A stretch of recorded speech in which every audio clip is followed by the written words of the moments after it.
finally listened to Joe, and I'm gonna start using video every Wednesday to kind of convey some of these nutritional and training concepts to you all. So let's dive in.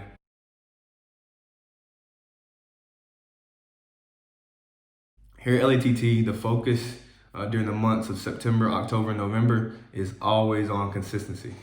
And I want to use this video to key in on one of the main sustainers and drivers of consistency, which is intentional action. I talked about this earlier in the week in my post, and that post was geared more towards training and how we should approach our training with intent. I shared how oftentimes I'll get a complaint from individuals that want to get in shape that, hey, I'm working out every day consistently, but I'm not seeing any results.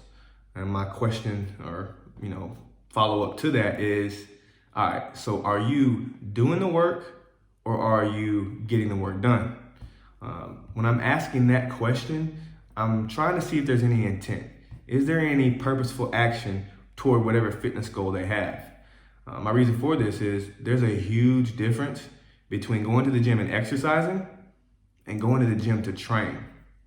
When we go to the gym to train, we have intent. And when you go to exercise, you can do whatever.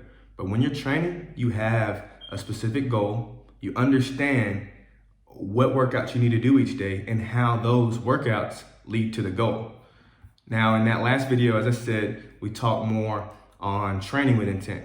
Now, what I'm gonna do in this video is talk briefly about nutrition and how we should approach our nutrition and training concurrently with the same level of intent.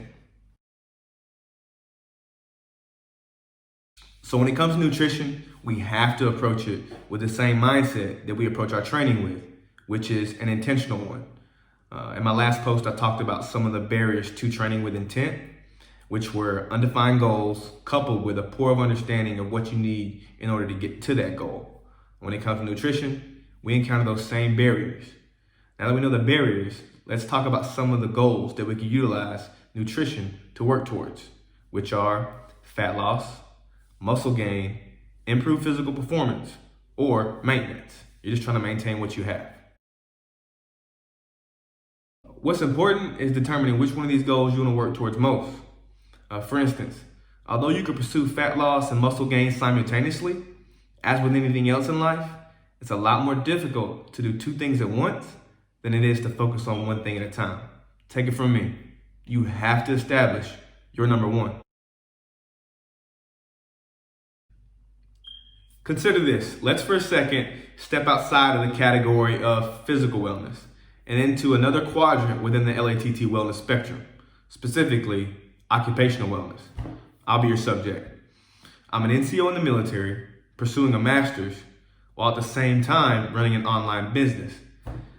Without a clear distinction as to which one of those are my number one, I'd sink and fail to accomplish either. This is why it's imperative when it comes to your physical wellness that you establish your number one from the jump. Now, as it applies to utilizing the tool of nutrition, you've got to ask yourself, am I trying to get shredded now? Do I want to swell up? Am I preparing for some physical event? Or am I just trying to maintain? Now, having that well-defined goal is the initiating factor for your intentional action. However, when I have, potential clients come to me, their goals are all over the place. I'll give you a scenario. Usually I hop on a call with a potential client and we talk about why they want to coach, which leads to me asking them what their goals are. And this is how it usually sounds. I'm 28 years old. I just had a baby. I'd like to lose 30 pounds in the next 2 months. And I'd also like to prepare for a marathon and grow my glutes. However, I don't want to lift weights. And I recently watched this video or this documentary called The Event Changers. And I want to avoid eating red meat at all costs. What?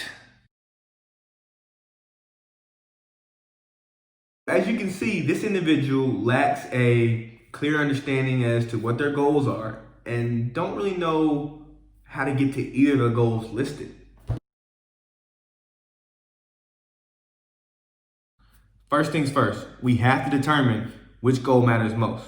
From there, we can begin the intentional actions that lead to the goal. Now keep in mind, whenever the goal is fitness related, regardless of what that goal may be, we have to be intentional in the following areas, first and foremost.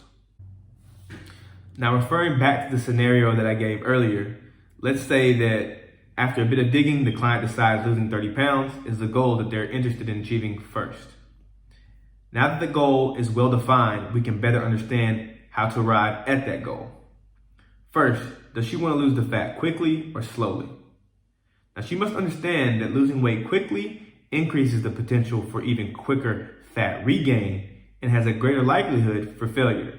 On the flip side, slow fat loss is maintainable fat loss and is much easier to attain and retain.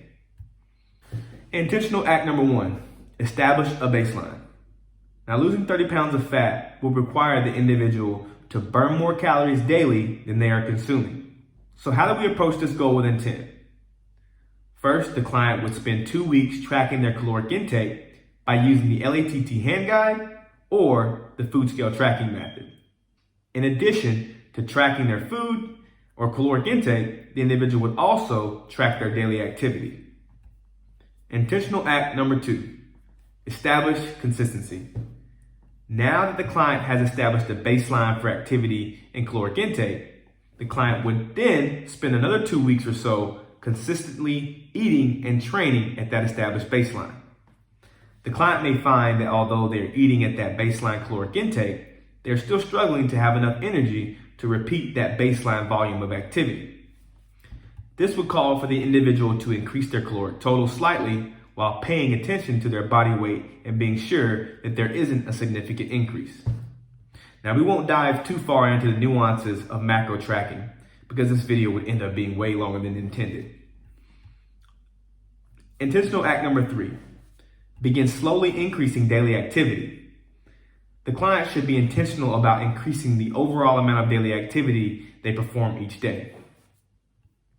They should understand that a goal of fat loss requires both weightlifting and cardio, and that both contribute equally to their fat loss goal starting out. In regard to cardio, this would mean performing more intense forms of cardio or increasing the total duration of their low intensity forms of cardio weekly throughout the entire fat loss phase.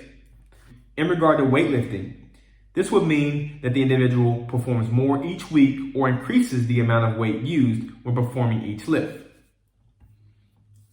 Intentional act number 4, keep a dial on recovery. Recovery will support the training, and it's what makes the established volume repeatable. Intentional act number 5, pay attention to rate of fat loss. Whenever your rate of fat loss begins to slow down or stop altogether, it's time to decrease calories. This intentional act is what separates the goal of fat loss from the others and should be the one most emphasized when the conditions present themselves. Intentional act number 6, revisit your why. Revisit your why weekly and maintain a clear understanding of the plan and how it leads to the goal you're working towards.